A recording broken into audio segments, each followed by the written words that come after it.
To all. I hope you people are doing very well.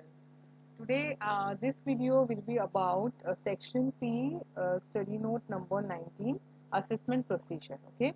So before starting what is self-assessment and what are the different types of assessment, let's see what is assessment. Assessment of income or assessment of tax payable by the assessee. Okay.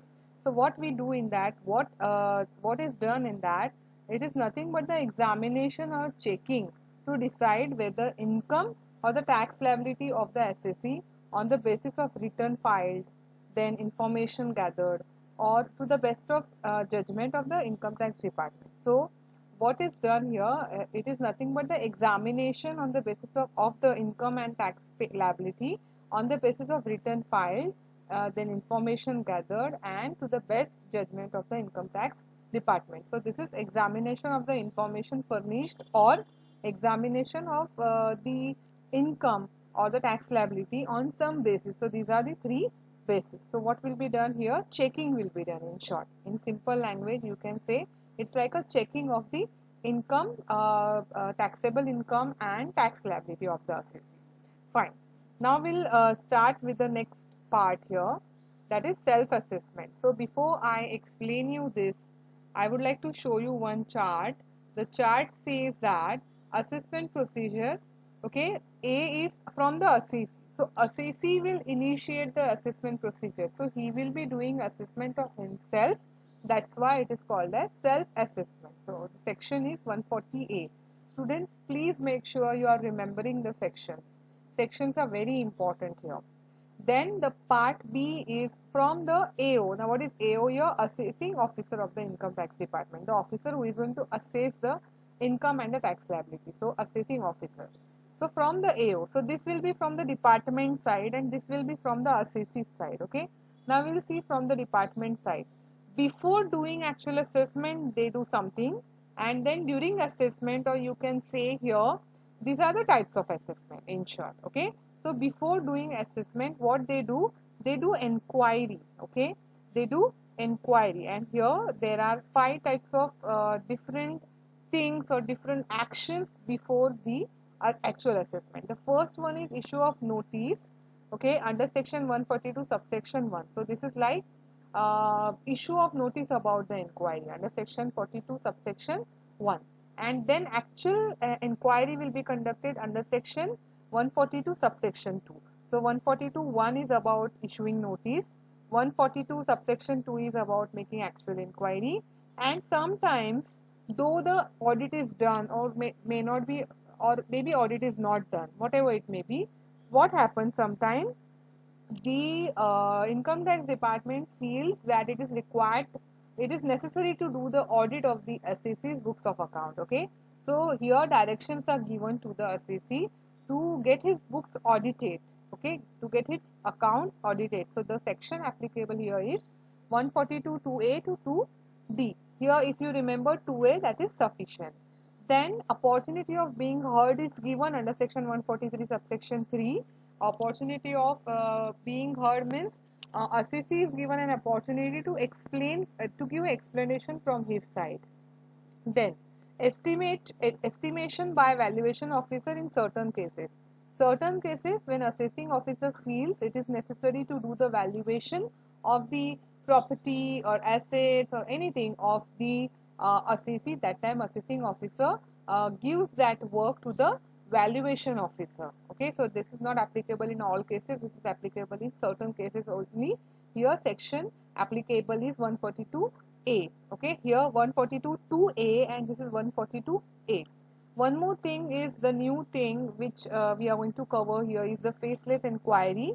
Okay, faceless inquiry here valuation, or you can say valuation under section 142B. Fine. So this also we are going to see. So 142A is the physical kind of assessment, and 142B is the faceless inquiry, where the there won't be any personal contact of the assessing officer and the assessee. We have got a different process only here for the faceless assessment, so that we are going to see in detail. Then what kind of assessment is done? So first thing is intimation will be sent to the assessee about his return has filed or whatever it may be. So that we are going to see in detail. Intimation 143 subsection 1. See, before assessment it is 142 section and assessment is 143 section. Okay. Scrutiny assessment is one of the type of assessment that is conducted under section 143 subsection 3, and best judgment assessment is there that is conducted under section 144. Okay. And one more is there, that is income escaping assessment under section 147, but this fourth point is not in inter-syllabus. It is excluded from your syllabus. It was not there only since beginning, so this you will learn in your finals. Okay. So let's start with the first one. So as I explain you, assessment procedure will have two parts. Assessee by himself will do his assessment, that is called as self-assessment, or the assessing officer will do the assessment. Okay. So we'll start with the self-assessment under section 148. Assessee determines the tax liability, taxable income. He pay tax accordingly. So assessee himself will determine what is his taxable income, how much is the tax liability that he is going to pay, and he will pay the tax accordingly. Okay. So tax payable, from that what he is going to deduct, any relief, rebate, advance tax, any MAT he had paid, or any AMT is there, or TDS, TCS, whatever tax is already paid by him, that will be deducted, and final will be the tax that he is going to pay, that will be the self-assessment tax. Tax should be paid before filing of return of income, else it will be treated as a defective return. This is already seen in return. So before filing the return, he has to pay the tax, then only he can file the return. Otherwise, the return will be considered as a defective return. Nowadays everything is online, so while filing the return itself, you get an opportunity to pay the tax there and there only. If interest is payable under section 234A, 234B, 234C, or fees is there under section 234F, it should be paid along with the self-assessment tax. Now these are the sections where there is a delay in payment of advance tax, or delay in filing the return, or some kind of default is there. So these three sections, both sections are applicable. Students, you will be learning these four sections in detail in your finals. Okay. So if any any interest fee is payable, so that should also be paid along with the self-assessment tax. Okay. Now this is something very important. Amount paid is first adjusted towards fees, then adjusted towards interest, and balance adjusted towards tax payable. Okay. Now suppose your tax is rupees 5,000 and your fees are 1,000, your interest is 1,000. So how much you have to pay? 7,000 you have to pay. Okay. So 1,000 will be adjusted towards fees, and next 1,000 will be adjusted towards interest, and remaining 5,000, that is the balance, will be adjusted towards tax payable. And if you have paid less, suppose instead of 7,000 you paid only 6,000 as a self-assessment tax. So from that 1,000 will be adjusted towards fees, means it will be considered that you have paid fees. Then 1,000 will be adjusted towards interest.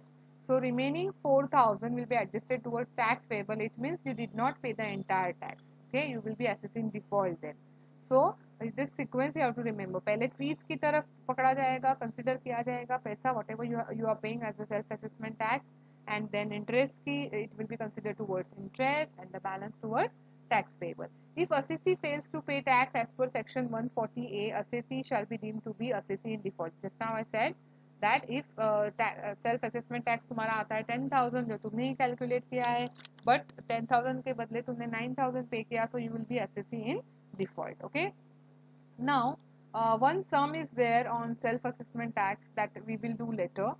Right now I am just continuing with the next part of this notes, that is from the assessing officer. So we have seen from the assessee side, assessee क्या करेगा, what he will do.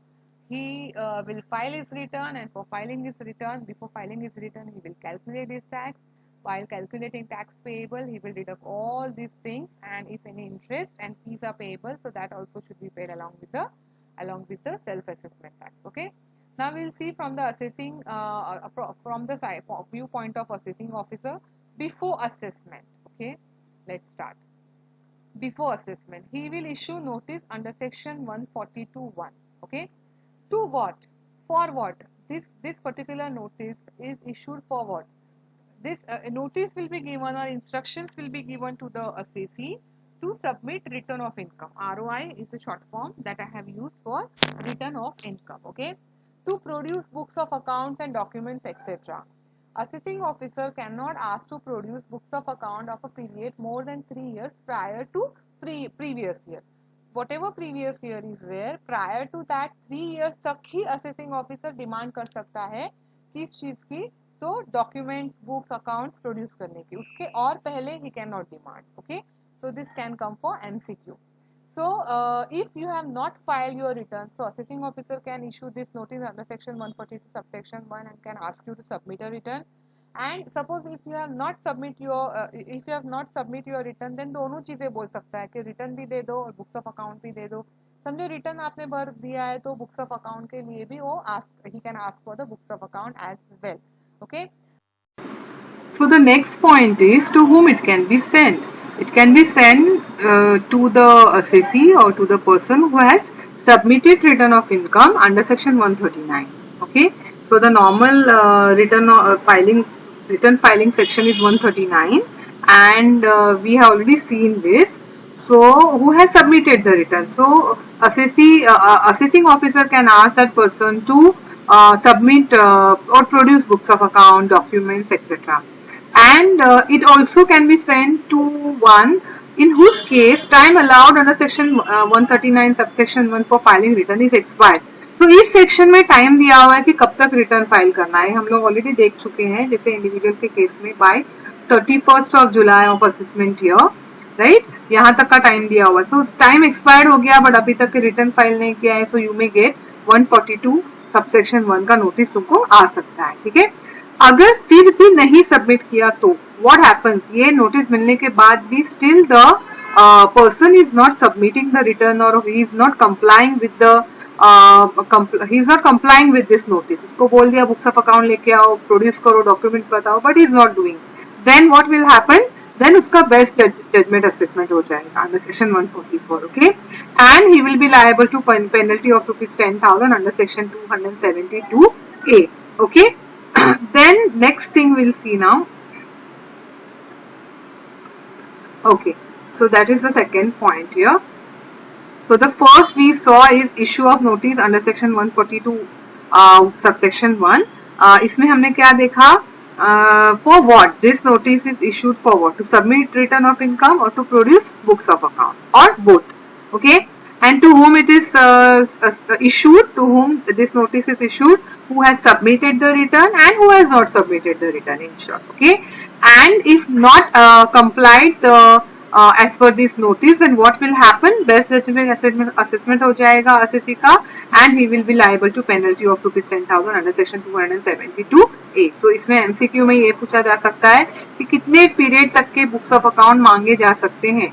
जिस previous year के बारे में बात हो रही है, जिस प्रीवियस ईयर के बारे में रिटर्न मांगा जा रहा है, उसके पिछले 3 साल का ही यहाँ पे बोला जा सकता है कि बुक्स ऑफ अकाउंट प्रोड्यूस करो, उससे पहले का नहीं मांग सकता है. ठीक है.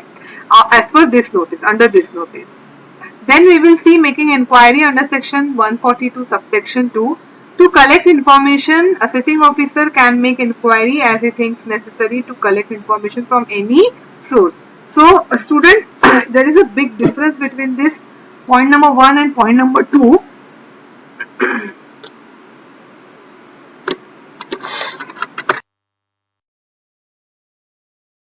Point number 2. What is that difference? 142 subsection 1, here the assessing officer will collect information from the assessee himself. Okay. And in section 142 subsection 2, he will make an inquiry, so he may use any source, whatever he thinks proper to collect the information. He will be making an inquiry about the assessee. Okay. Third point, special audit by income tax department under section 142 2A to 2D. 142 2A to 2D deals with this particular special audit. Now we'll see in detail. Assessing officer directs the assessee to get his accounts audited if assessing officer is of opinion that it is necessary to do so. अगर assessing officer को लगता है कि ऐसा करना जरूरी है, उसके ओपिनियन के हिसाब से ये करना जरूरी है, क्या करना जरूरी है, ऑडिट कराना जरूरी है. ठीक है. भले उसका ऑडिट पहले से ही हो चुका हो, फिर भी ये जो ऑडिट होगा this will B from income tax department. Okay. But after giving an opportunity of being heard, but उसको एक बार मौका दिया जाएगा कि तो उसका क्या एक्सप्लेनेशन है ये पूछा जाएगा, ठीक है। Now assessing officer consider following before giving such direction. What he will consider? Nature and complexity of accounts, volume of accounts, multiplicity of transactions, specialized nature of business activity, interest of revenue, okay। मतलब ऐसे ही नहीं बोल देगा कि चलो तुम्हारा audit करवा लो, no. First of all he will see this point कि जिसके ऑडिट के बारे में बात हो रही है, जिसको बोला जाने वाला है असेसी को कि you just go and do your special audit, उसके बुक्स ऑफ अकाउंट का नेचर क्या है, कॉम्प्लेक्सिटी कितनी है, उसके अकाउंट्स का वॉल्यूम क्या है, कितने बड़े ट्रांजैक्शन है, कितने ट्रांजैक्शन के नंबर है, बहुत मल्टीप्लिसिटी ऑफ ट्रांजैक्शन क्या है, specialise nature of business activity क्या है उसकी, और इंटरेस्ट ऑफ रेवेन्यू। अगर नहीं ऑडिट किया और कुछ गड़बड़ी हाथ से छूट गई तो कितना नुकसान होगा रेवेन्यू का, टैक्स का, that also will be considered here, okay. किसी छोटे मोटे केस में जनरली स्पेशल ऑडिट नहीं बोला जाता है करने के लिए। Special audit direction can be given if though assessee has been already conducted audit under section 1 under section 44AB और under any other law। just मैंने ये बता दिया आप लोगों को, भले assessee का ऑडिट हुआ हो ना हुआ हो, अगर टैक्स ऑडिट हुआ 44AB के अंडर या कोई लॉ के अंडर ऑडिट हुआ, assessee ऐसे नहीं बोल सकता है मैंने ऑलरेडी करवा लिया और मैं क्यों करवाऊँ। No, this is a special audit and he has to comply with this with the prior approval of. But ये डायरेक्शन देने के पहले assessing officer has to take the approval of PCCC, PCC, PC, CC and C. Now what is this PCC? Principal Chief Commissioner of Income Tax, Principal Commissioner, Chief Commissioner and Commissioner, okay। Then this PCC, PC, CC or C, they only nominate the such auditor। मतलब ये income tax department कह रहा है कि तुम्हारा audit करवा लो तुम, तो he won't the assessee will not decide who will be the auditor here, okay। assessee has to give the work of audit, the auditor will be nominated by this the income tax department and he should be obviously a chartered accountant, okay। cannot be issued special audit order cannot be issued after completion of assessment or reassessment। मतलब assessment चालू है तभी ही audit का order निकाल special audit का order निकाला जा सकता है डिपार्टमेंट की तरफ से। तुम्हारा जो असेसमेंट है या रीअसेसमेंट है, रीअसेसमेंट मतलब वापस से फाइल जो खुलती है उसको रीअसेसमेंट कहा जाता है, ठीक है। असेसमेंट कंप्लीट हो गया, रीअसेसमेंट भी कंप्लीट हो गया, अभी बोल रहे हैं ऑडिट करने के लिए, not possible. So this question can come for MCQ. Special audit order can not be issued after completion of assessment and reassessment. Now time limit to submit the audit report. Now the work will be given to the auditor who is nominated by the PCC, PC, CC or C, okay। So his duty will be to do audit and submit the audit report to these people, to assessing officer, okay। Now how many days he has got? Maximum 180 days from the date of the direction, time limit to submit audit report, okay। now what will happen, report का form क्या है देखो, CA submits assessee in form 6B and assessee has to submit to the assessing officer। मतलब CA जो भी होगा nominate किया हुआ, he will do the audit work, he will prepare the report, he will submit that report to whom, to the assessee and उसका form है form 6B, please remember special audit का form 6B है, ठीक है। he will submit that to the then assessee will submit to the assessing officer, okay। so पहले CA submit करेगा assessee को और असेसी सबमिट करेगा असेसिंग ऑफिसर को, और टाइम लिमिट कितना दिया हुआ है उसका, 180 days from the date of direction. Audit report submit हो जाना चाहिए 180 180 डेज के अंदर डायरेक्शन देने के बाद के डेट से, okay. Next point is about audit fees. Who will decide the audit fees of this audit? PCC, PC, CC और C, again the same people, okay. But this will be paid by the central government, central government pay करेगी, but उसका decision कितनी होगी audit fees will be decided by the department, income tax department. What if direction of special audit not followed? Special audit बोला गया करने के लिए, नहीं किया असेसी ने, तो क्या हो जाएगा, सेम जो हम लोग ने ऊपर देखा था, बेस्ट जजमेंट असेसमेंट हो जाएगा या पेनल्टी लग जाएगी। This we have seen that उसको बोला कि रिटर्न फाइल करो, ये बुक्स लाके तो वो डॉक्यूमेंट लाके तो नहीं कंप्लाई किया, बेस्ट जजमेंट असेसमेंट हो जाएगा एंड पेनल्टी लग जाएंगी। सेम वे यहाँ पे स्पेशल ऑडिट करने के लिए बोला, नहीं किया special audit, best judgement assessment के अंदर चला जाएगा केस तुम्हारा और तुमको पेनल्टी लग सकती है 10,000 rupees, okay. Next section is about opportunity of being heard under section 142 subsection 3। opportunity of being heard is given for inquiry under section 142 subsection 2 and special audit। तो ये जो पॉइंट हम लोग ने देखा है यहाँ पे सेकेंड वाला, इंक्वायरी की जाएगी। इंक्वायरी करने से पहले असिसी को एक अपॉर्चुनिटी दी जाएगी कि एक्सप्लेन करो कि हम क्यों इंक्वायरी ना करें, बताओ हमको कि क्यों हम इंक्वायरी ना करें, तुम्हारा एक्सप्लेनेशन दो। ओके, तो that is opportunity of being heard.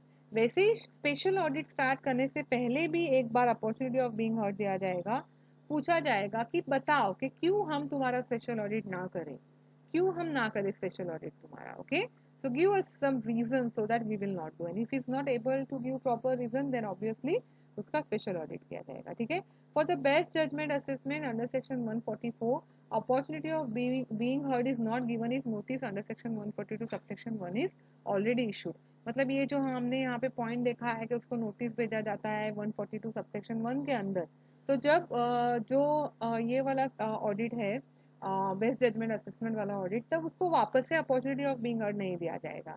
अगर ये नोटिस इशू किया है तो डायरेक्टली उसका, जैसे कि यहाँ पे देखो हम लोग ने देखा है कि he will be given this notice, he will be issued this notice, and if the assessee is not fulfilling the conditions of this notice, means he is not complying with this notice, means he is not submitting the return or he is not producing the proof of his return or books of account or whatever it may be, तो उसका best judgement assessment हो जाएगा। तो best judgement assessment करने से पहले वापस से उसको अपॉर्चुनिटी ऑफ बीइंग हर्ड नहीं दिया जाएगा। So this notice itself is the opportunity of being heard. Understood? For what? For best judgment assessment. But for making inquiry and for doing special audit उसको एक बार opportunity of being heard दिया जाएगा। तो ये exam में आ सकता है कि बेस्ट जजमेंट असेसमेंट के लिए opportunity of being heard दिया जाता है या नहीं, नहीं दिया जाता है, when उसको 142 सबसेक्शन उनका नोटिस इशू किया गया है। Okay, now we will do the next point, estimation by valuation officer under section 142A. Okay, AO make a reference to the valuation officer to estimate the value of any asset, property or investment of the assessee. Okay, assessee की कोई भी property, कोई भी asset है, कोई भी investment है जिसका वैल्यूएशन उसको लग रहा है एओ को कि करना जरूरी है, तो वैल्यूएशन ऑफिसर को ये काम दे दिया जाएगा। वैल्यूएशन ऑफिसर कौन होता है? तो वैल्यूएशन ऑफिसर ये वेल्थ टैक्स एक्ट 1957 के अंदर अंडर सेक्शन 2 डेफिनेशन में बताया हुआ जो ऑफिसर है वो है valuation officer. That is the valuation officer. Definition is not in your syllabus, just remember wealth tax act 1957 के हिसाब से डिफाइन किया हुआ officer under section 2, that is a valuation officer. Fine. Okay, CMA करने के बाद में वैल्यूएशन ऑफिसर की तरीके से भी तुम लोग को बहुत सारे अपॉर्चुनिटीज हैं available. Okay, fine. Now we will see valuation officer submit report to AO within how many days? Within 6 months from the end of the month in which reference is made. जिस महीने में उसको refer किया गया है, AO ने जिस महीने में, असेसिंग ऑफिसर ने जिस मंथ में वैल्यूएशन ऑफिसर को वहां पे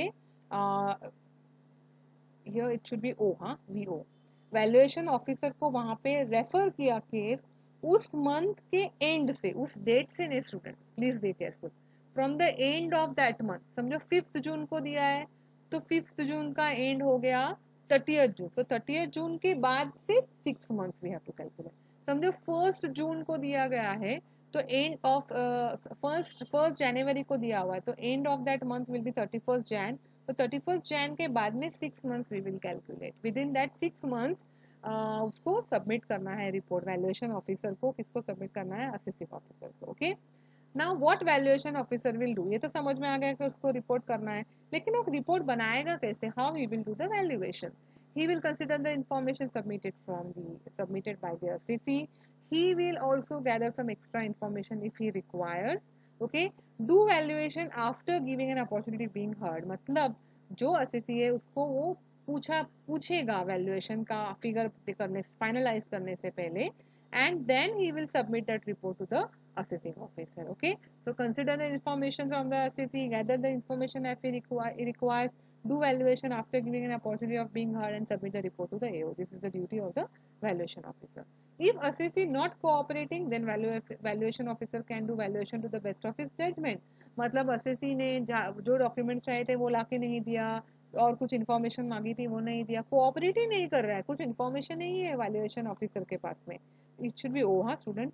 तो valuation officer will do the valuation to the best of his judgement, अपने जजमेंट के हिसाब से करेगा वो, फिर जो भी वैल्यूएशन करेगा वो। ठीक है, then what AO can do, consider the report submitted by valuation officer for assessment or reassessment after giving an opportunity of being heard to the assessee। देखो अभी वैल्यूएशन ऑफिसर रिपोर्ट फाइनलाइज करने से पहले opportunity of being heard देगा RCC को, फिर report submit करेगा एओ को। एओ रिपोर्ट कंसिडर करने के पहले he will give an opportunity to the assessee of being heard, assessee को पूछेगा, उसको बुलाएगा and then he will show him the valuation and all, उसको भी एक चांस देगा एक्सप्लेनेशन कुछ देना है तो, and after that he will consider the report submitted by valuation officer for the assessment और रीअसेसमेंट। मतलब फर्स्ट टाइम असेसमेंट हो रहा है तो असेसमेंट और सेकंड टाइम हो रहा है तो reassessment. Okay, then the next point is about faceless assessment. Before that will see हमने क्या देखा यहाँ पे, एस्टिमेशन बाय वैल्यूएशन ऑफिसर में हमने देखा कि एओ रेफर करता है किस चीज की वैल्यूएशन करने के लिए, एसएससी के एसेट की, प्रॉपर्टी की, इन्वेस्टमेंट की, ठीक है। Then what else is given here कि उसको टाइम पीरियड कितना दिया हुआ है वैल्यूएशन ऑफिसर को, जिस मंथ में उसका अपॉइंटमेंट हुआ उस मंथ के एंड से उसको 6 मंथ्स दिए हुए हैं रिपोर्ट सबमिट करने के लिए। वैल्यूएशन ऑफिसर कौन है, सेक्शन 2 वेल्थ एक्ट के अंडर डिफाइन किया हुआ ऑफिसर वैल्यूएशन ऑफिसर है। वैल्यूएशन ऑफिसर क्या करेगा, एसएससी की इन्फॉर्मेशन लेगा, खुद इन्फॉर्मेशन कलेक्ट करेगा, उसको एसएससी को अपॉर्चुनिटी देगा अपना साइड एक्सप्लेन करने की, and then he will submit the report to the assessing officer. Okay, and अगर वैल्यूएशन ऑफिसर को लगा कि he is not cooperating, assessee is not cooperating, assessee is not giving information, तो अपने हिसाब से वो मतलब बेस्ट जजमेंट जितना परफेक्टली कर सकता है उतना परफेक्टली वो करेगा, ठीक है। then what AO will do, he will consider the report but opportunity of being heard will be given to the assessee, and then he will consider the report submitted by valuation officer. Now we will see faceless inquiry और valuation और audit. Okay, तो हम लोग ने देखा inquiry होती है, हम लोग ने देखा valuation होता है, हम लोग ने देखा audit होता है। तो ये जो तीन चीजें हमने फिजिकल फॉर्म में देखी, मतलब जहाँ पे असेसिंग ऑफिसर एंड असेसी ये मिलते हैं, ये एक दूसरे को जानते हैं, they come face to face, so this particular point number 5 is same thing but faceless assessment. Okay, मतलब यहाँ पे एक दूसरे को वो लोग देख नहीं सकते, एक दूसरे को जानेंगे नहीं, कौन है असेसी कौन है असेसिंग ऑफिसर ये उनको पता नहीं होगा, that is called as faceless assessment. Okay, now we will see here section 142b is the section applicable here. Central government may notify a scheme of faceless assessment for the purpose of issue of notice under section 142 subsection 1, making inquiry under 42 subsection 2, conducting audit, special audit under section 142(2)(a, and estimating the value of the asset, property and investment under section 142(a। मतलब ये जो चार point हमने जो ऊपर देखे हैं, इन चारों के लिए सेंट्रल गवर्नमेंट कोई एक फेसलेस असेसमेंट की स्कीम इशू कर सकता है, नोटिफाई कर सकता है, ठीक है। Now why the central government wants to do this faceless assessment? To impart greater efficiency, transparency and accountability. Greater efficiency मतलब कम टाइम में कम रिसोर्सेज में ज्यादा काम, ट्रांसपेरेंसी हो, वहां पे कोई भी छुपा काम ना हो, then accountability here, the assessing officer will be accountable for his duty and the assessee will be accountable for his duty। okay, तो यहाँ पे अकाउंटेबिलिटी एक लाने के लिए किसको हम रिस्पॉन्सिबल पकड़ सकते हैं यहाँ पे, that is to be very clear then because of the faceless assessment। okay, eliminating interface between income tax authority and valuation officer, assessee and any other person to the extent technologically feasible। ये क्यों कर रही है government, because यहाँ पे eliminating interface आमना सामना जो होता है फिजिकली वो हटा देना चाहता है गवर्नमेंट, किसके बीच में, income tax authority, valuation officer और एसएससी के बीच में, या कोई भी अदर पर्सन है, मोस्टली एसएससी का सीए और द रिप्रेजेंटेटिव गोज एंड वो जाता है हियरिंग के लिए, तो कोई भी पर्सन हो उन दोनों के बीच में, असेसिंग ऑफिसर एंड असेसी और any other person, valuation officer and assessee and any other person, इनके बीच में जो इंटरफेस है उसको एलिमिनेट करना चाहता है government to the extent technologically feasible, technologically जितना पॉसिबल है उतना, ठीक है। Optimising utilisation of resources, maximum resources, अभी ऑनलाइन बहुत सारी चीजें इजीली पॉसिबल है। For example there are so many trainings conducted by so many institutions. First ये ऑफलाइन था तो we have to go, we have to present over there, हमको trial करके जाना पड़ता था, बहुत सारा खर्चा होता था, but because of this online system what we can do, we can optimise our resources, वही पैसा जो हम ट्रायल में खर्चा करते थे उसको कहीं और लगा सकते हैं, वही टाइम जो हम ट्रायल में खर्चा करते थे उसको कहीं और लगा सकते हैं। This is called as optimising utilisation of the resources. Same way government is trying to minimise the expenses, जो कंप्लायंस के खर्चे हैं उसको कम करना चाहती है गवर्नमेंट यहाँ पे, ठीक है, ज्यादा से ज्यादा रिसोर्सेज को यूज करके। Then issue of a team based notice with a dynamic jurisdiction, मतलब यहाँ पे एक अलग टाइप का जुरिस्डिक्शन रहेगा, so students you will be learning this jurisdiction and authorities and income tax and all in your finals.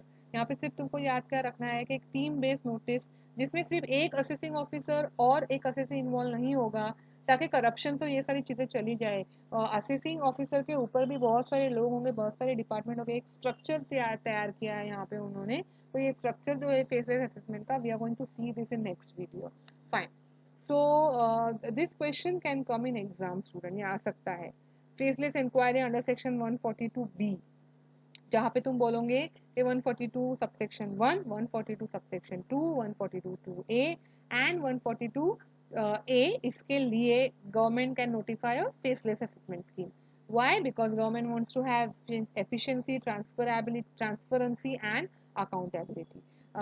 By what? ये कैसे ला सकती है गवर्नमेंट? तो एलिमिनेट करके interface between SSC and income tax authority, maximum use करना resources को, और team based notice और डायनेमिक जुरिस्डिक्शन के through government can get the greater efficiency, transparency and accountability. Central government को यहाँ पे पावर दिया हुआ है कि वो इसमें कुछ भी क्या कर सके, नोटिफाई करके इसमें कुछ भी अमेंडमेंट, कुछ भी एक्सेप्शन, मॉडिफिकेशन कर सकती है। ठीक है, okay. So this was about the last part from the AO before assessment, from the department before assessment. We'll just see this. Yeah. So we are seeing from AO what can be done before assessment: inquiry, issue of notice, inquiry, special audit, then opportunity of being heard and valuation वहाँ पे हो सकता है। और last हमने देखा faceless inquiry. Now we are going to start the actual assessment. Okay, actual assessment हम लोग यहाँ पे स्टार्ट करने वाले हैं। Okay, from AO assessment intimation under section 143 subsection 1, it is nothing but a processing of return। ये सब case में जाएगा स्टूडेंट, जरूरी नहीं है कि तुम्हारा गवर्नमेंट ने ऐसे ऐसे, it's not like what it is called as कि तुमने कोई मिस्टेक करी है और तुम्हारा असेसमेंट हुआ है। No, it's an intimation under section 143 subsection 1। It is nothing but processing of your return that you have filed under section 139 or in response of 142(1) or 142(1) exactly, then the return is processed under section 143(1) and intimation of the same is sent to the assessee। Fine। So अगर तूने खुद से भरा है return, under section 139 का आ जाएगा, या तुमको नोटिस आया है 142(1) का, जिसमें हमने देखा था कि रिटर्न ऑफ इनकम फाइल करने का इंस्ट्रक्शन मिलता है वहाँ पे, तो तुमने खुद से रिटर्न फाइल किया या इंस्ट्रक्शंस फॉलो करके रिटर्न फाइल किया, तो तुम्हारा प्रोसेसिंग जो होगा 143 सबसेक्शन 1 में होगा और तुमको इंटीमेशन आएगा कि तुम्हारा क्या प्रोसेसिंग होगा। ठीक है, अभी हम ये देखेंगे कि 143 सबसेक्शन 1 ये इंटीमेशन है, मतलब प्रोसेसिंग का इंटीमेशन है। तो क्या प्रोसेस होता है यहाँ पे, क्या चेक किया जाता है? टोटल इनकम और loss computed after making the following adjustment. तुमने जो टोटल इनकम लॉस रिटर्न में फाइल किया है उसका कंप्यूटेशन वापस से कंप्यूट करते हैं वो लोग। क्या चेक करते हैं उसके लिए, क्या एडजस्ट करते हैं? अरिथमेटिक एरर है, कोई मैथमेटिकल मिस्टेक हो गई है, कोई इनकरेक्ट क्लेम तुमने वहाँ पे क्लेम कर दिया है, कोई डिसअलाउंस ऑफ लॉस था वो तुमने क्लेम कर दिया है। जैसे कि set of and carry forward में हम लोग ने देखा था कि पीजीबीपी और ऐसे जो कुछ इनकम है, कैपिटल गेन एंड ऑल, जिसका लॉस तुम रिटर्न फाइल टाइम पे करते हो तो ही तुम क्लेम कर सकते हो उसका, जो set of and carry forward में देखा था। बट तुमने नई टाइम पे किया फिर भी क्लेम कर दिया है, रॉन्गफुली क्लेम कर दिया है। कोई डिसअलाउंस ऑफ एक्सपेंस है और लेकिन तुमने उसको अलाउ करके लेस कर दिया है, या कोई डिडक्शंस है, ये वाले डिडक्शन वो डिसअलाउंस है क्योंकि तुमने उसको रिटर्न को टाइम पे फाइल नहीं करा है। तो जिस साल का रिटर्न है उस साल का रिटर्न तुमने टाइम पे नहीं फाइल किया है, जिस डेट के बाद फाइल किया है। तो ये जो सेक्शन है 10AA, ATI, ATIB, ATID, ATI, ये जो डिडक्शंस है, दिस इज एग्जेम्पशन 10AA का, SEZ का, और ये सारे इनकम बेस्ड डिडक्शंस है। तो ये नहीं मिलते हैं तुमको, बट तुमने ले लिया हो, क्लेम कर लिया तुमने तुम्हारे रिटर्न में। Okay, let me tell you something, maximum चीजें गवर्नमेंट ने ऑटो कर दी है यहाँ पे। मतलब समझो अगर तुम ड्यू डेट के बाद में फाइल कर रहे हो तो तुम ये क्लेम ही नहीं कर सकते हो, जो ऑप्शन है उसके अंदर क्लेम करने का वही वहाँ पे उन्होंने ऑफ कर दिया है रिटर्न फाइलिंग में। ठीक है, तो मैक्सिमम कोशिश करिए कि वहीं के वहीं सारा कंप्लायंस जो है वो हो जाए, कोई भी रॉन्गफुली रिटर्न फाइल ना कर सके। बट स्टिल कुछ भी रह जाता है वो बाद में वो लोग प्रोसेसिंग में चेक कर लेते हैं। ठीक है, और क्या किया जाता है, देन तुम्हारा इनकम कंप्यूट किया जाता है, टैक्स फी कुछ भी जो भी है as on the income computed as above. ये जहाँ पे जो इनकम कंप्यूट होगा ए पॉइंट में, उसके ऊपर यहाँ पे टैक्स इंटरेस्ट फी कैलकुलेट की जाएगी। ठीक है, then computation of tax payable by the SSC और refund payable to the SSC after considering, अगर तुमने कुछ टीडीएस भरा है, कुछ रिलीफ है, टीसीएस है, रिबेट है, सेल्फ असेसमेंट भरा है, एडवांस टैक्स भरा है, वो सब डिडक्ट किया जाएगा टैक्स लायबिलिटी में। तो पहले पॉइंट में तुम्हारा इनकम कैलकुलेट किया जाएगा, बी पॉइंट में your tax will be calculated, tax interest fee जो भी है वो कंप्यूट किया जाएगा, और सी पॉइंट में जो टैक्स बी पॉइंट में कंप्यूट किया है उसमें से relief, rebate, self assessment, TDS, TCS, advance tax less करके फाइनल टैक्स लायबिलिटी तुम्हारी कैलकुलेट की जाएगी। Intimation send to the SSC और एसएससी को इंटीमेशन मिल जाएगा। नो टैक्स पेबल और रिफंडेबल, अगर कोई टैक्स पेबल रिफंडेबल नहीं है तो एक्नॉलेजमेंट जो है वही इंटीमेशन माना जाएगा वहाँ पे, और अगर कुछ एक्स्ट्रा टैक्स पेबल आता है तुम्हारे साइड से या रिफंड निकलता है तो intimation is sent but can not be sent after expiry of 1 year from the previous year in which return is made. This is previous year, okay? From the previous year, from the financial year, not previous year, sorry. From the financial in which return is made. So this financial year one word is very important here. The financial year is the assessment year actually here. Okay, let me give you an example. Previous year 1920 का जो return है ये तुम लोग 2021 में file करोगे, right? तो 2021 में 31 जुलाई के पहले तुम ये रिटर्न फाइल करोगे। सो 1 year from the financial year in which return is file, तो इस साल में मतलब फाइनेंशियल ईयर कौन सा, 2021 में तुमने जो रिटर्न फाइल किया हो वहां से एक साल का टाइम मिलता है। जिस साल में रिटर्न फाइल हुआ है वहां से एक साल का टाइम मिलता है इंटीमेशन भेजने के लिए, उसके बाद में इंटीमेशन नहीं भेजा जा सकता है, कोई एक्स्ट्रा टैक्स नहीं मांगा जा सकता है, ठीक है? ओके, या here I have given example, see previous year 2021 return is filed on 31st July 21, so for the financial year when the return is filed is 21-22.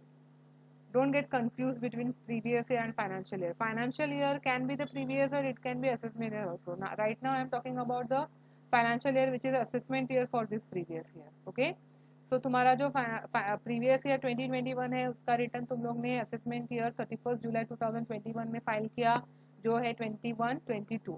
So intimation under section 143 subsection 1 can be sent only up to 31st March 2023, क्योंकि ये साल कब खत्म होगा, 21-22 will and on 31st March 2022, वहां से लेके एक साल का टाइम मिलेगा, मतलब 31st March 2023 तक का टाइम मिलेगा इंटीमेशन देने के लिए। ओके, एमसीक्यू का आ सकता है यहाँ पे, देखो time limit for sending intimation under section 143 subsection 1, no intimation shall be sent after expiry of 1 year from the end of financial year in which return is filed. ये मैंने एक्सप्लेन कर दिया एग्जांपल के थ्रू, same thing is given here. तो यहाँ पे एक एमसीक्यू आ सकता है, पर तुम बोलोगे मैम बहुत आसान है, 1 year है, पर वो लोग वहाँ पे ऐसे नहीं पूछेंगे 1 year from the end of the month, 1 year from the end of the previous year, ऐसे कुछ ना कुछ they will just they will try to confuse you by putting different things here. 1 year तो सबको याद रहेगा, but from the end of the financial year in which return is filed, this is important, from the end of the financial year in which return is filed, not from the end of the month or not from the end of the previous year, no, from the financial year in which return is filed. Okay, clear? So this was about your intimation, that is nothing but the processing here students. Okay, तो processing होगा 139 के under section return file किया है, 142(1) के under return file किया है, उसका processing 143(1) में हो जाएगा। क्या प्रोसेस होगा, इनकम प्रोसेस होगा, ये सारी चीज़ें कंसिडर की जाएगी। टैक्स कैलकुलेट होगा, टैक्स कैलकुलेट करने के बाद में उसमें से ये सारी चीज़ें कंसिडर होकर फाइनल टैक्स कैलकुलेट होगा, इंटीमेशन भेज दिया जाएगा। अगर कोई टैक्स पेएबल नहीं है, रिफंडेबल नहीं है तो एक्नॉलेजमेंट को ही इंटीमेशन मान दिया जाएगा। अगर रिफंडेबल है, पेएबल है तो इंटीमेशन जाएगा, बट जहाँ जिस साल में रिटर्न फाइल किया है, जिस फाइनेंशियल ईयर में, उस फाइनेंशियल ईयर से लेके एक साल का ही टाइम मिला है, उसके बाद में इंटीमेशन नहीं भेजा जा सकता है। रिवीजन में if you could see here what I am doing, I am explaining the section and then I am revising also, revision करते वक्त थोड़ा मैं फास्ट जा रही हूँ। ओके, हम लोग कर रहे हैं point B from assessing officer, assessment हो रही है। पहला पॉइंट हो गया है हमारा इंटीमेशन, दूसरा पॉइंट हो रहा है अभी scrutiny assessment under section 143 subsection 3। Conditions for scrutiny assessment, scrutiny assessment होने की क्या कंडीशंस है? Return is file under section 139 और in response of notice under section 142 subsection 1। Section 139 मतलब खुद से तुमने रिटर्न फाइल किया, किसी ने तुमको बोला नहीं, तुमने खुद से रिटर्न फाइल किया है। और 142(1) मतलब तुमने रिटर्न फाइल नहीं किया था और तुमको इनकम टैक्स डिपार्टमेंट से नोटिस आया है 142(1) का, फिर रिटर्न फाइल करो, तो मतलब तुमने किसी तो सेक्शन के अंडर रिटर्न फाइल किया है, ये पहली कंडीशन है। And assessing officer consider necessary to ensure that assessee has not understated his income declared excessive loss और अंडरपेड टैक्स। इसका शॉर्ट में मतलब है असेसिंग ऑफिसर को तुम्हारे ऊपर डाउट आ रहा है। क्या डाउट आ रहा है कि भैया तुमने रिटर्न तो फाइल कर दिया, बट हमको ऐसा डाउट आ रहा है कि तुमने कहीं तुम्हारा इनकम कम तो नहीं बताया, फर्स्ट वाला पॉइंट। कहीं तुमने तुम्हारा लॉस तो ज्यादा नहीं बता दिया, या कहीं तुमने टैक्स तो कम नहीं पे किया। ये तीन चीजें अगर लगती है असेसिंग ऑफिसर को, और रिटर्न फाइल किया हुआ है, चाहे वो 139 के अंडर हो, 142(1) के अंडर हो, ऑब्वियसली अगर रिटर्न फाइल किया होगा तो ही असेसिंग ऑफिसर को डाउट आने वाला है तुम्हारे ऊपर यहाँ पे, राइट। अगर रिटर्न ही फाइल नहीं किया है तो we will talk in the language of 142 subsection 1 and then based judgement assessment. तुम तो बहुत सीधे बंदे हो, तुमने रिटर्न फाइल कर दिया है, ठीक है, बट असेसिंग ऑफिसर को लग रहा है कि ठीक है रिटर्न फाइल किया है, बट ऐसा लग रहा है कि इसने कहीं कम तो इनकम नहीं दिखाया, इसने कहीं ज्यादा तो नहीं लॉसेस दिखा दिए, कहीं इसने टैक्स तो कम नहीं भरा। ऐसा जब उसको डाउट आ रहा है, दैट टाइम स्क्रूटिनी असेसमेंट हो जाएगा तुम्हारा under section 143 subsection 3। Now what is the procedure, कैसे होगा? सबसे पहले तुमको नोटिस भेजा जाएगा under section 143 subsection 2 C. Scrutiny assessment is under section 143 subsection 3, but उसका नोटिस जो जाता है वो 143 सबसेक्शन 2 में जाता है, ठीक है। नोटिस कौन किसको भेजेगा? सेंडिंग नोटिस असेसिंग ऑफिसर भेजेगा असेसी को, okay. Requiring assessee to produce evidence in support of the return on the date specified in the notice. In short उसको डाउट आ रहा है ना, तो वो बोलेगा कि तुमने रिटर्न में कितना इनकम बताया, कितना टैक्स बताया, ठीक है, एक काम करो, इसके कुछ डॉक्यूमेंट्स लेके आओ, इसके सपोर्ट में एविडेंस लेके आओ, मुझे चेक करना है। कब लेके आओ? नोटिस के अंदर लिखा हुआ रहेगा, जो डेट है, जो टाइम है, जो तारीख दिन जो भी दिया हुआ है, समय दिया हुआ है, जगह दी हुई है, ऑब्वियसली इनकम टैक्स ऑफिस में ही बुलाएगा उसको। तो उस तारीख को, उस समय पे, उस जगह पे असेसी को पहुंच जाना है असेसिंग ऑफिसर के पास, okay. Time limit of notice, अभी कोई भी असेसिंग ऑफिसर खुद की मर्जी से कभी भी नोटिस नहीं भेज सकता है, स्क्रूटिनी का जो है वो। No notice shall be served on the assessee after the expiry of 6 months from the end of the financial year in which return is furnished. देखो यहाँ पे अभी पिछले पॉइंट में हम लोग ने देखा था 1 year, यहाँ पे है 6 months, okay. So students I request everyone, एक चार्ट बना लो छोटा सा, एक टेबल बना लो, जिसमें सिर्फ एक कॉलम में तुम लोग डाल दो तुम्हारे सेक्शंस और किस चीज के लिए है, और एक कॉलम में डाल दो time limit. So it will be ready reference like for you, okay. सो जिस साल में, जिस फाइनेंशियल ईयर में रिटर्न फाइल किया है, वहां से लेके from the end of the financial year, वहां से लेके 6 months तक का ही टाइम है स्क्रूटिनी असेसमेंट का नोटिस भेजने के लिए, ठीक है। Order of completion of assessment, AO gets information evidence from the assessee, he collects from other sources and passes order of tax payable और रिफंडेबल इन राइटिंग, ओके। तो यहाँ पे क्या हो जाएगा, असेसिंग ऑफिसर जो है वो असेसी को बुलाएगा, उससे इंफॉर्मेशन लेगा, और कोई अदर सोर्सेज से करनी है कलेक्ट तो उससे इंफॉर्मेशन कलेक्ट करेगा, and then what he will do, then he will pass an order. तो उस ऑर्डर में क्या हो सकता है, या तो टैक्स पेबल आ सकता है, या तो रिफंडेबल आ सकता है, बट ऑर्डर किसमें चाहिए? राइटिंग में चाहिए, fine. Now time limit for completion of assessment, assessment शुरू हो गया, असेसमेंट का नोटिस, स्क्रूटिनी असेसमेंट का नोटिस जो इशू करना है उसके लिए 6 months का टाइम पीरियड दिया हुआ है from the financial year in which return is filed, okay. But ठीक है, तुमने नोटिस इशू कर दिया, असेसमेंट चालू हो गया, but here what is given, this particular point is about completion of assessment. Scrutiny assessment start होने के बाद में कितने मंथ्स में कंप्लीट होना चाहिए? With in 12 months from the end of the relevant assessment year. जो भी असेसमेंट ईयर है 21 22 है, तो वहां से 12 months तुमको मिलने वाले हैं कंप्लीट करने के लिए, 1 साल मिलने वाला है in short, okay. To complete the assessment, assessing officer को मिलने वाला है 1 साल कंप्लीट करने के लिए, fine.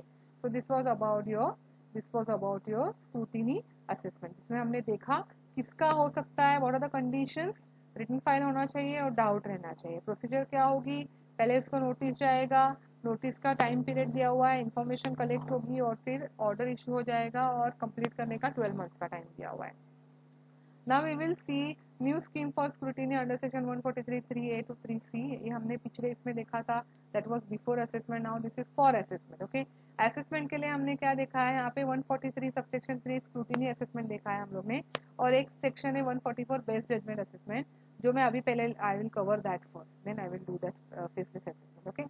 From the assessing officer हमने पहला पॉइंट देखा, असेसमेंट होगा, स्क्रूटिनी असेसमेंट देखा हमने। Now this is the best judgement assessment, okay. This is what, now what is this best judgement assessment, मतलब क्या? Assessing officer makes assessment of assessee's income और loss to the best of his judgement after considering all relevant material which he has gathered, okay. उसने जो अपने मेहनत से जो भी मटेरियल कलेक्ट किया है, बुक्स कलेक्ट किए, जो whatever information he has collected, वो यूज करके to the best of his judgement, अपने जजमेंट के हिसाब से, बेस्ट ऑफ हिज जजमेंट के हिसाब से वो असेसमेंट करेगा, जिसको कहा जाता है बेस्ट जजमेंट असेसमेंट। ओके, एक एमसीक्यू के लिए यहाँ पे इंपॉर्टेंट है, assessing officer can not reduce tax liability of the assessee, refund can not be granted under section 144। एक बात याद रखो तुम लोग यहाँ पे, कैसे याद रखोगे, बेस्ट जजमेंट असेसमेंट में इनकम टैक्स डिपार्टमेंट असेसी के ऊपर गुस्सा है, ऐसे याद रखो, तभी उसका बेस्ट जजमेंट असेसमेंट हो रहा है। या वो कोऑपरेट नहीं कर रहा है, असेसी ठीक से जवाब नहीं दे रहा है, या असेसिंग ऑफिसर ने बोला 142 सबसेक्शन 1 के अंडर चलो चलो भैया रिटर्न फाइल कर दो, चलो चलो या बुक्स दे दो, नहीं दे रहा है, ठीक है, उसने उसको बुला के बोला चलो तुम इसका क्या करा लो, स्पेशल ऑडिट करा लो, असेसी नहीं करा रहा है, उसने बोल दिया scrutiny assessment, one more point we have seen here कि उसको जो भी अपॉर्चुनिटी दी जाती है, उसको जो भी कहा जाता है वो कंप्लाई नहीं कर रहा है, ओके, स्पेशल ऑडिट के डायरेक्शन का कंप्लाई नहीं कर रहा है, या फिर उसको बोल रहे हैं कि तुम तेरे बुक्स ऑफ अकाउंट लेके आ, इंक्वायरी उसके अंडर हम कंडक्ट कर रहे हैं, तो first we are telling him to file the return and to submit the books of account, he is not doing, that is 142 subsection 1। उसको बोल रहे हैं भैया स्पेशल ऑडिट करा लो, असेसी वो नहीं करा रहा है, उसको बोल रहे हैं हम लोग 143 सबसेक्शन 2 के अंडर के बुक्स ऑफ अकाउंट लेके आओ, तुम्हारे डॉक्यूमेंट्स लेके आओ, उसको जो भी हम लोग कह रहे हैं, इनकम टैक्स डिपार्टमेंट जो भी कह रहा है उसको, या फिर ऐसा लगता है इनकम टैक्स डिपार्टमेंट को कि इसके बुक्स ऑफ अकाउंट सही तरीके से मेंटेन नहीं है, अकाउंटिंग स्टैंडर्ड्स इसने फॉलो नहीं कर रहे, in short income tax department is not happy with the assessee, so यहाँ पे जो भी असेसमेंट होगा उसमें रिफंड नहीं निकलेगा, like that you can remember. Okay, तो जो भी टैक्स लायबिलिटी है वो वहाँ पे रिड्यूस नहीं होगी, बढ़ने ही वाली है उसकी टैक्स लायबिलिटी, रिफंड तो बिल्कुल नहीं होगा, ठीक है। तो ये कब होगा, यहाँ पे सिचुएशंस मैंने ऑलरेडी एक्सप्लेन कर दिए हैं कि अगर उसने रिटर्न फाइल नहीं किया 139 सबसेक्शन 1 4 एंड 5, मतलब रेगुलर वाला रिटर्न, या फिर हम लोग कह सकते हैं यहाँ पे कि बिलेटेड रिटर्न या फिर रिवाइज रिटर्न नहीं फाइल किया, उसने रिटर्न ही नहीं फाइल किया, ओरिजिनल भी नहीं फाइल किया, चलो उसको एक्स्ट्रा टाइम मिला था लेट फाइल करने के लिए, वो भी नहीं फाइल किया, रिवाइज रिटर्न भी कुछ भी रिटर्न नहीं फाइल किया उसने, या फिर उसको 142 सबसेक्शन 1 के अंडर हमने नोटिस भेज दिया कि रिटर्न फाइल करो भैया, आपने नहीं किया है, असेसिंग ऑफिसर बोल रहा है असेसी को, ही इज नॉट फाइलिंग रिटर्न, उसको बोल दिया स्पेशल ऑडिट कराओ, असेसी नहीं कर रहा है, उसको बोल रहा है बुक्स ऑफ अकाउंट लेके आओ, नहीं हो रहे, और असेसिंग ऑफिसर को लग रहा है कि ये जो बंदा है इसके बुक्स ऑफ अकाउंट ठीक तरीके से बने नहीं है, मेंटेन नहीं है properly, proper accounting standard follow नहीं करे हुए हैं, देन वो assessing officer can do the best judgement assessment, okay, but he will be given an opportunity of being heard. Assessing officer, assessing gives an opportunity of being heard in form of show cause notice. So ये MCQ के लिए आ सकता है, MCQ के लिए, okay? Calling the assessee on the date and time as mentioned in the show cause notice. उसको notice दिया जाएगा, शो कॉज नोटिस, उसमें पूछा जाएगा कि बताओ हमको कि क्यों हम तुम्हारा बेस्ट जजमेंट असेसमेंट नहीं करें, कुछ भी तुम सुन नहीं रहे हो, तुम ना तुम रिटर्न फाइल कर रहे हो, ना तुम बुक्स दे रहे हो, ना तुम एविडेंस दे रहे हो, ना तुम किसी चीज से कंप्लाई कर रहे हो, तो क्यों हम तुम्हारा बेस्ट जजमेंट असेसमेंट ना करें, ये आके हमको बता दीजिए इस तारीख पे, इस जगह, इस समय पे, ठीक है। अगर 142 सबसेक्शन 1 के अंदर ऑलरेडी उसको नोटिस इशू कर दिया गया है तो अपॉर्चुनिटी ऑफ बीइंग हर्ड नहीं दिया जाएगा, कितने बार पूछेंगे, बार बार तो नहीं पूछ सकते ना, ठीक है। तो this is based on evidence and not arbitrary, अपने इमेजिनरी तरीके से असेसिंग ऑफिसर नहीं कर सकता है, वो एविडेंस कलेक्ट करेगा, उसके बेसिस पे ही उसको वहाँ पे उसका बेस्ट जजमेंट असेसमेंट करना है। टाइम लिमिट कितना है बेस्ट जजमेंट असेसमेंट के लिए, यहाँ पे भी 12 मंथ्स का ही टाइम लिमिट है from the end of relevant financial assessment year, जिस असेसमेंट के लिए असेसमेंट ईयर के बारे में हम बात कर रहे हैं, जिस असेसमेंट ईयर का बेस्ट जजमेंट असेसमेंट हो रहा है वहाँ से 12 मंथ्स के अंदर अंदर कंप्लीट करना है, ठीक है। So students, we saw best judgment assessment. Now we will see here कि ये वाला जो स्कीम है फेसलेस, या फिर हम लोग इसको कह सकते हैं कि ऑनलाइन टाइप असेसमेंट है यहाँ पे। तो जैसे हमने पिछले पॉइंट में देखा था बिफोर असेसमेंट के बारे में, वैसे ही वहाँ पे दिया हुआ है कि 143 सबसेक्शन 3 और 144 जो स्क्रूटिनी असेसमेंट और बेस्ट जजमेंट असेसमेंट है, उसके लिए सेंट्रल गवर्नमेंट कोई भी एक स्कीम जारी कर सकती है फेसलेस असेसमेंट का। Why same points, I am not going to explain this, ठीक है। और यहाँ पे पावर है सेंट्रल गवर्नमेंट के पास कुछ भी अमेंड करने की, कुछ भी अल्टरेशंस करने की, किसी को भी एग्जेम्प्ट कर देने के, ठीक है। Students, after this, what we are going to see is the power of Joint Commissioner to issue direction in certain cases under Section 144A. Okay, just we will have a look. क्या बचा है, ये एक point बच गया है, rectification of mistake एक point बच गया है, और एक पॉइंट है यहाँ पे जो है demand notice. So we will complete this, there are only 3 points left here. So we will start with power of Joint Commissioner to issue direction in certain cases under section 144A. Okay, Joint Commissioner may call for or examine the record of any proceeding in which an assessment is pending. Joint commissioner के पास ये power है कि वो कोई भी record मांग सकता है जिसका असेसमेंट पेंडिंग है, असेसमेंट हो रहा है। कोई भी एक रिकॉर्ड किस चीज के लिए? एग्जामिन करने के लिए मांग सकता है, एग्जामिन कर सकता है कोई भी एक रिकॉर्ड जिसका असेसमेंट अभी तक चालू है। ठीक है, having regard to nature of case, amount involve, issue directions to assessing officer as guidance to complete the assessment and such directions are binding on the assessing officer. assessing officer को वो direction दे सकता है कि आप क्या कर रहे हो, आपको ऐसे करना है, ऐसे नहीं करना है, whatever, किसी भी केस के बारे में he can issue such direction and assessing officer can't say no, that direction will be binding on him. ठीक है, तो ये सभी केसेस में जॉइंट कमिश्नर ऐसा नहीं करेगा।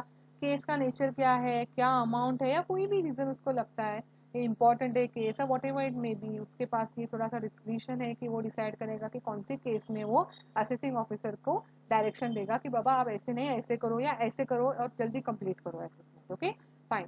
सो ये कब करेगा वो? व्हेन ऑन हिज ओन, अपने खुद से कर रहा है, किसी ने उसको नहीं बोल रहा है, खुद से कर रहा है, उसका भी तो काम है ना कुछ करना, right. Then reference received by assessing officer, assessing officer ने ही कहा है कि बाबा मुझे डायरेक्शंस दे दो, या फिर असेसी ने अप्लाई किया है जॉइंट कमिश्नर को कि असेसिंग ऑफिसर को कुछ डायरेक्शन दे दो, मेरा यहाँ पे असेसमेंट ही कंप्लीट नहीं हो रहा है। सो ऑन हिज ओन और reference received by assessing officer और application by the assessee, he will ask any document, any record जिसका असेसमेंट चालू है, और वो डायरेक्शन इशू कर सकता है। ठीक है, direction prejudicial to the assessee can not be issued without giving an opportunity being heard. मतलब क्या? तो ऐसे कोई डायरेक्शन जिसमें असेसी का लॉस हो सकता है, ज्यादा टैक्स निकल सकता है, रिफंड कैंसिल हो सकता है, ऐसा कुछ हो सकता है, ऐसे डायरेक्शन वो असेसी को अपॉर्चुनिटी ऑफ बीइंग हर्ड देने के बिना पहले नहीं इशू कर सकता है, उसको वो लेना पड़ेगा, अपॉर्चुनिटी ऑफ बीइंग हर्ड देना पड़ेगा असेसी को पहले। ठीक है, then next section is section 154 rectification of mistake. ये जो सेक्शन है ना स्टूडेंट्स, जैसे कि अभी ये देखा हमने 144 है, ये आ सकता है 2 मार्क के लिए, शॉर्ट नोट के लिए, या कहीं एमसीक्यू डाल देंगे, तो ये करके जाओ तुम लोग अच्छे से। ठीक है, रेक्टिफिकेशन ऑफ मिस्टेक, कुछ मिस्टेक हो सकती है ऑर्डर में, असेसिंग ऑफिसर ने ऑर्डर इशू किया है असेसमेंट का, या कोई इंटीमेशन नोटिस है, या कुछ भी है उसके अंडर, या ये वाला जो सेक्शन है 200 है, ये हम लोग ने अभी नहीं देखा है, जस्ट रिमेंबर राइट नाउ कि तुम लोगों को अभी इतना डिटेल में जाने की जरूरत नहीं है। इनकम टैक्स डिपार्टमेंट के तरफ से वो कोई ऑर्डर निकला है, उसमें कुछ मिस्टेक है, तो वो मिस्टेक का क्या, वो रेक्टिफाई हो सकती है क्या? यस, बट रेक्टिफिकेशन जो है वो राइटिंग में होना चाहिए। हु कैन अप्लाई और हाउ टू रेक्टिफाई, कैसे रेक्टिफाई करनी है? असीसी अप्लाई कर सकता है वहाँ पे इनकम टैक्स डिपार्टमेंट को, उसके लिए उसको कोई फीस भरने की जरूरत नहीं है, कोई भी फॉर्म दिया नहीं है कि ये फॉर्म भर दो वो फॉर्म भर दो, ऐसा कुछ भी नहीं है। उसने एक एप्लीकेशन देना है उसका रेक्टिफिकेशन के लिए। ठीक है, rectification should be done with in 6 months from the end of the month in which application was received. अभी इनकम टैक्स डिपार्टमेंट को अप्लाई किया है, तो जिस डेट को अप्लाई किया है 6 months from the end of the month, जिस मंथ में अप्लाई किया है उस मंथ के एंड से 6 मंथ्स के अंदर अंदर रेक्टिफिकेशन कर देना है इनकम टैक्स डिपार्टमेंट ने। But assessee has to apply within 4 years from the end of the financial in which such order was pass. जिस साल में ऐसा ऑर्डर पास किया है जिसमें मिस्टेक है, तो उस साल को खत्म होने के बाद 4 साल तक का टाइम दिया हुआ है असीसी को कि वो अप्लाई करे। ठीक है, किस चीज के लिए? रेक्टिफाई करने के लिए। अभी असीसी ने अप्लाई कर दिया तो इनकम टैक्स डिपार्टमेंट को टाइम दिया हुआ है 6 महीना, जिस मंथ में उसने अप्लाई किया है उस मंथ के आखिरी से 6 मंथ्स के अंदर अंदर रेक्टिफाई कर देना है इनकम टैक्स डिपार्टमेंट। ठीक है, तो ऑर्डर पास होने के बाद 4 साल का टाइम है अप्लाई करने के लिए रेक्टिफिकेशन के लिए, और अप्लाई करने के बाद मंथ के एंड से 6 मंथ्स का टाइम है रेक्टिफाई करने के लिए। ठीक है, एप्लीकेशन फॉर रेक्टिफिकेशन, यहाँ पे मैंने एक एग्जांपल दिया है, समझो ऑर्डर पास हुई है 17-18 में, तो 4 साल का टाइम है। इस फाइनेंशियल ईयर के बाद 4 साल, मतलब 18-19, 19-20, 20-21 एंड 21-22, ये 4 साल का टाइम है। तो 31 मार्च 22 तक के ही वो अप्लाई कर सकता है, उसके बाद में असीसी अप्लाई नहीं कर सकता है रेक्टिफिकेशन के लिए। ठीक है, तो समझो उसने अप्लाई किया है 31 मार्च 2022 को, लास्ट डे को ही उसने अप्लाई किया 4 साल के। ठीक है, तो जिस मंथ में अप्लाई किया है उस मंथ के बाद में यहाँ पे 6 मंथ काउंट कर रहे हैं, मतलब अप्रैल मई जून जुलाई अगस्त सितंबर, तो 30 सितंबर के पहले विद इन 6 मंथ 30 सितंबर को होते हैं इनकम टैक्स डिपार्टमेंट ने ऑर्डर रेक्टिफाई करनी है। ठीक है, next point is who can rectify में सू मोटो बाय ओन, मतलब इनकम टैक्स डिपार्टमेंट खुद से ही रेक्टिफाई करने वाला है। यहाँ पे खुद को ही पता चल गया, अरे बाबा हमने जो ऑर्डर पास किया उसमें मिस्टेक है, ठीक है चलो रेक्टिफाई करते हैं। कितना टाइम है उनके पास भी? 4 ईयर्स का टाइम है। फाइनेंशियल ईयर जिस ईयर में ऐसा ऑर्डर पास हुआ है जिसमें मिस्टेक है, उस साल के एंड से लेके तो 4 ईयर्स काउंट करो तुम लोग, ठीक है। तो उस 4 ईयर्स के अंदर अंदर ही खुद से वो लोग रेक्टिफाई कर सकते हैं, उसके बाद में नहीं कर सकते। तो यहाँ पे एमसीक्यू के लिए पूछा जा सकता है। This is applicable here, section is 157 subsection 154 subsection 7। 154 subsection 3 में क्या दिया हुआ? Opportunity of being heard if such rectification is prejudicial to the assessee and opportunity, या अगर यहाँ पे असेसमेंट ऑर्डर पास किया जिसमें समझो 13,000 रुपए टैक्स मांगा था, फिर बाद में कुछ समझ में आया कि कुछ मिस्टेक हो गई है, 13,000 नहीं हो 13,500 है, तो उन्होंने रेक्टिफाई कर दिया, 4 साल के अंदर अंदर रेक्टिफाई कर दिया, अभी 500 रुपए ज्यादा भरने हैं, मतलब एसएससी के अगेंस्ट है ये ऑर्डर, तो उसको पहले पूछ लो, उसको opportunity of being heard they दो और बाद में ऑर्डर पास करो, ठीक है। Rectified order can be further rectified. समझो तुमने एक तुमको लगा कि मिस्टेक है ऑर्डर में, 13,000 ने 13,500 है, तो तुमने रेक्टिफाई किया, ऑर्डर इशू किया 13,500 का, फिर बाद में वापस पता चला अरे नहीं 13,500 नहीं है तो 14,000 टैक्स है, तो वापस और एक ऑर्डर तुम इशू कर सकते हो। तो rectified order can be further rectified, उसके लिए भी कितना टाइम है? 4 साल का टाइम है। कहाँ से? जहाँ से see within 4 years from the end of the financial year in which original order was rectified, जहाँ से ओरिजिनल ऑर्डर रेक्टिफाई किया है वहां से तो 4 साल का टाइम दिया हुआ है। Appeal can be filed against rectification, अगर असेसिंग ऑफिसर ने कुछ सॉरी इनकम टैक्स डिपार्टमेंट ने रेक्टिफाई कर दिया और assessee is not happy with that, he can go against him, he can go and file an appeal against the same. Now the, I think it should be the last point, demand notice under section 156. AO issues demand notice to assessee. Assessing officer issue करेगा demand notice assessee को, किस चीज की demand करेगा? तो demand करेगा tax पे करने की, इंटरेस्ट पे करने की, जो भी है वो, ठीक है। कितना टाइम मिलेगा पेमेंट करने के लिए? 30 days from the receipt of the demand notice और within a period specified. Generally 30 days मिलते हैं यहाँ पे, बट कभी कभी डिमांड नोटिस में लिख दिया गया कि ये नोटिस मिलने के बाद 15 दिन के अंदर अंदर पैसे ला के दे दो, तो उस जो भी 15 days बोला हुआ है उसके अंदर अंदर जाके देने हैं, ठीक है। तो 30 days याद रखो यहाँ पे। Demand notice contain lesser period than 30 days, AO puts but with prior acknowledgement, या मैंने अभी तुम लोग को बताया जैसे 30 दिन के बदले 15 दिन लिख दिए तो एओ को यहाँ पे जॉइंट कमिश्नर की परमिशन लेके ही ये 30 के बदले 15 वो लिख सकता है, कोई कम टाइम लिख सकता है, ठीक है। अगर डिले कर दिया पेमेंट करने में, 30 days का टाइम दिया था नहीं किया 30 days में, तो 31st डे से तुमको वहाँ पे इंटरेस्ट लग जाएगा 1% पर मंथ और पार्ट देयर ऑफ, मतलब तुमने 1 महीना लेट किया तो 1% इंटरेस्ट लगेगा, 15 दिन लेट किया तो भी 1% पर मंथ के हिसाब से इंटरेस्ट लगने वाला है, जिसका सेक्शन है 220 सबसेक्शन 2। पेनल्टी लगेगी तो तुमको यहाँ पे 220 सबसेक्शन 1 में how much will be the penalty equals to tax in arrears, जितना टैक्स तुमने भरना था उतना तुमको डिमांड नोटिस में बोला है 50,000 रुपीज इज टैक्स, और तुमने डिले कर दिया तो तुमको 50,000 प्लस 50,000 1 लाख रुपीज भरना पड़ेगा। Why? 50,000 is your tax and penalty is 100% of the tax, okay. Faceless rectification amendment demand notice, same यहाँ पे जैसे मैंने देखा था, जैसे हम लोग ने देखा यहाँ पे फेसलेस असेसमेंट हो सकता है, वैसे फेसलेस डिमांड नोटिस भी भेजा जा सकता है, जिसमें ऑनलाइन आएगा, कोई असेसिंग ऑफिसर और असेसी का कोई भी वहाँ पे पर्सनल कॉन्टैक्ट, कोई भी फेस टू फेस इंटरफेस नहीं होंगे वो लोग वहाँ पे, ठीक है। तो ऐसा नोटिस इशू हो सकता है, that is called as faceless rectification भी हो सकता है, फेसलेस अमेंडमेंट भी हो सकता है, देन फेसलेस डिमांड नोटिस भी इशू हो सकता है। So that's all about assessment. I'll be sending questions also on these students. Okay. So यहाँ पे जो एक क्वेश्चन मैंने तुम लोग को बताया था सेल्फ असेसमेंट पे एक क्वेश्चन है, वो हम लोग देख लेंगे। Mister Gambhir Mitra paid 42,000 together with the return show the treatment under section 142A from the following data. अभी क्या है देखो, टैक्स लायबिलिटी कितनी है उसकी? 82,000 रुपीज है। इंटरेस्ट पेएबल 234A के अंडर, 234B के अंडर और 234C के अंदर इतने इंटरेस्ट पेएबल है, और फी है लेट पेमेंट की 5,000 रुपीज, एडवांस टैक्स उसने भर दिया है 1,500, टीडीएस है 6,000। ना वन क्वेश्चन इज 140A के अंडर, मतलब सेल्फ असेसमेंट जो है वो कैसे टैक्स ट्रीटमेंट होगा, किसके लिए क्या अप्लाई होगा, दैट इज क्वेश्चन है। तो टैक्स लायबिलिटी इज 82,000, ओके।